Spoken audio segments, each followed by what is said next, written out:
Peace to you. I'm outside. It's a little bit windy, so let's see how this works today. I promise I'm going to make it shorter. So one way I'll make it shorter is to hold on to this phone and simply read.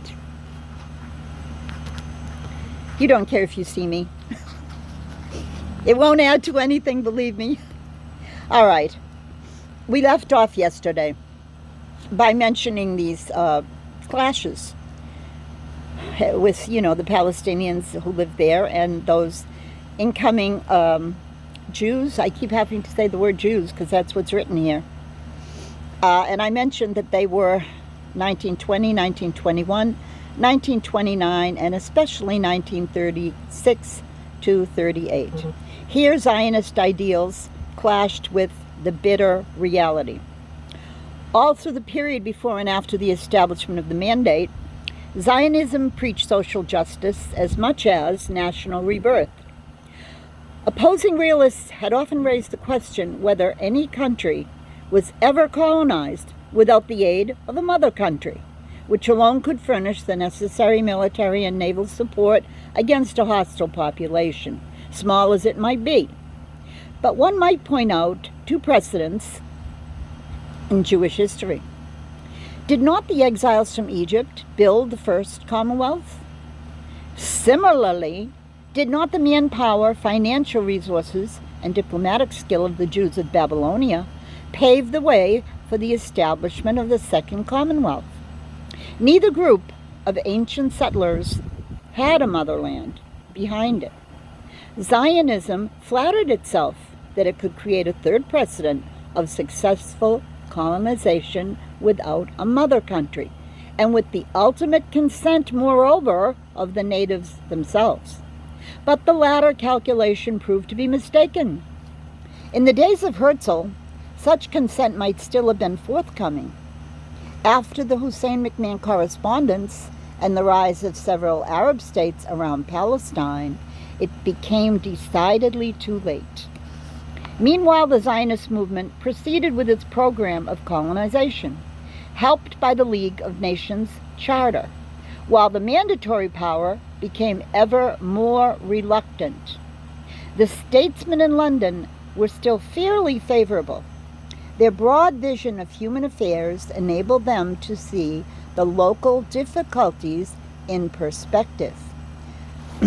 Not so the administrators on the spot, who were beset with a variety of unprecedented procedural problems. The Arabs still fell within the comprehensible pattern of a colonial people,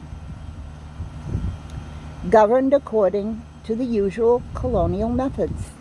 Jews, however, were Europeans, with European aspirations and demands, and were disrespectfully oblivious of the obstacles placed in their way by the colonial administration. I always think of the Quranic verses where Allah says every group prefers and believes that they're the best group.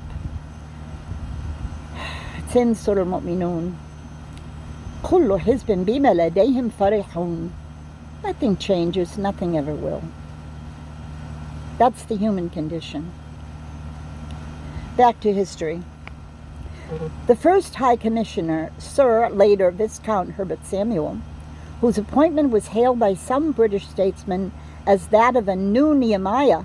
Nehemiah is a prophet, Old Testament prophet, who was always, shall we say, a prophet of doom, often had to lean backwards because he was a Jew. Only under the strong hand of Marshal Plummer was peace and order fully maintained.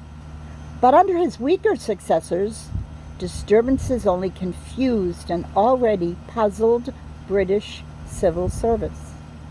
With less and less assistance from the mandatory power, the Zionist World Organization, originally recognized by the mandate as the Jewish Agency for Palestine, serving the mandatory power in an advisory capacity, continued to build national institutions with ever-increasing effectiveness.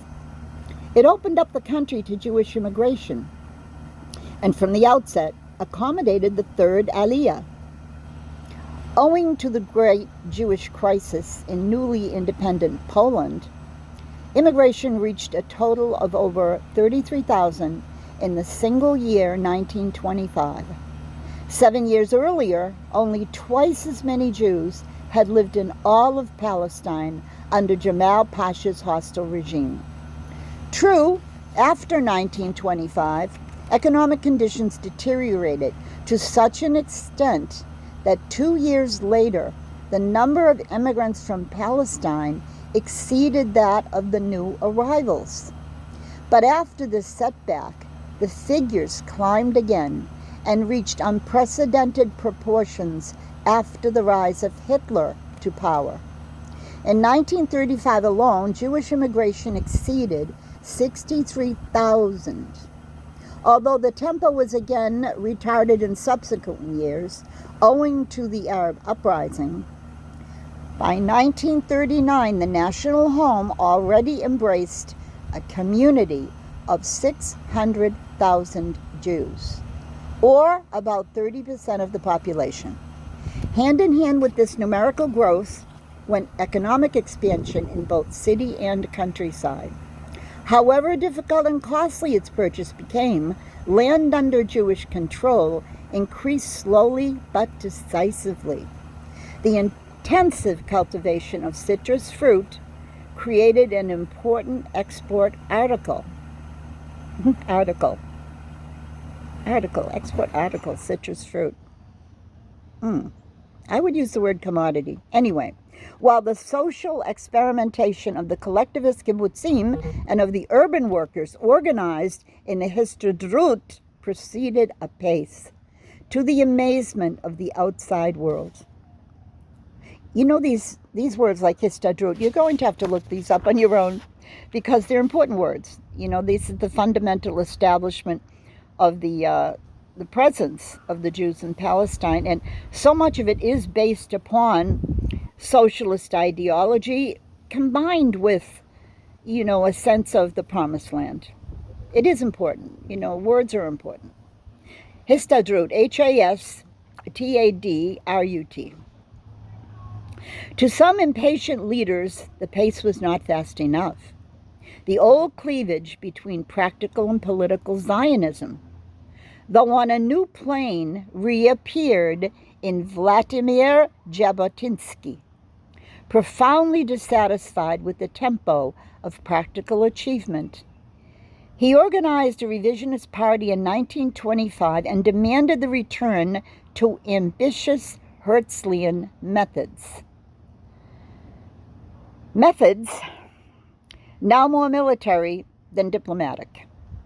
Jabotinsky, bent upon promoting the exodus of Polish Jewry, did not hesitate to negotiate even with the notoriously anti-Semitic Polish government. Oh my, once again, strange bedfellows. Politics makes strange bedfellows. Oh my goodness. This action evoked a storm of indignation, despite the precedent set by Herzl's negotiations with von Plehve and the later arrangement made by the Zionist organization itself with the Hitler regime. This so-called Havara, it's another one, Havara. You know, I don't know who's listening to these videos, and I would assume it would be mainly Jewish people who want to see what is going on with what is being presented. And they already know these words. But my focus is on those who don't know anything and let them understand perhaps a little bit of depth. So now this word is Havarah, the Havara, made it possible for thousands of German Jews to leave for Palestine and take with them as much as 15,000 marks, in parentheses, $6,000 worth of German goods each. Remember how long ago this is being written. That's nothing now. The aggregate amount of which greatly enlarged the absorptive capacity of the country and enabled it to admit many other immigrants. Here, realpolitik overruled the obvious sentimental objections to such negotiations. I'm thinking of Ben Shapiro. Facts don't care about your feelings. Oh my goodness. See, nothing changes, I'm telling you. One merely wishes that German Jewry had read the signs of the age earlier and remembered the scolding of their ancestors, Rabban Johanna ben Zakkai. And in quotes, you were unwilling to pay the head tax to God. And in more quotes, Abeka ahead.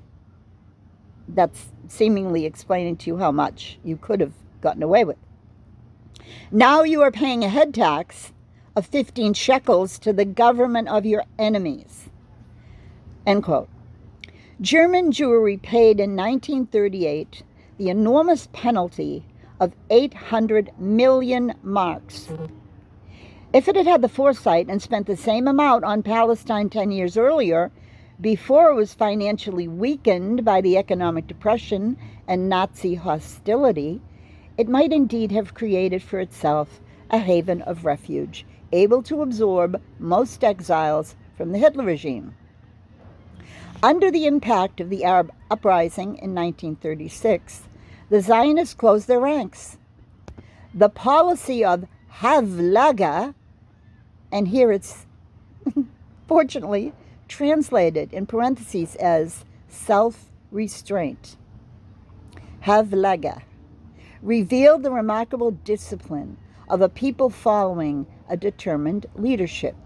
Despite Arab provocations and the assassination of many Jews, the Jewish population did not react by violent retribution.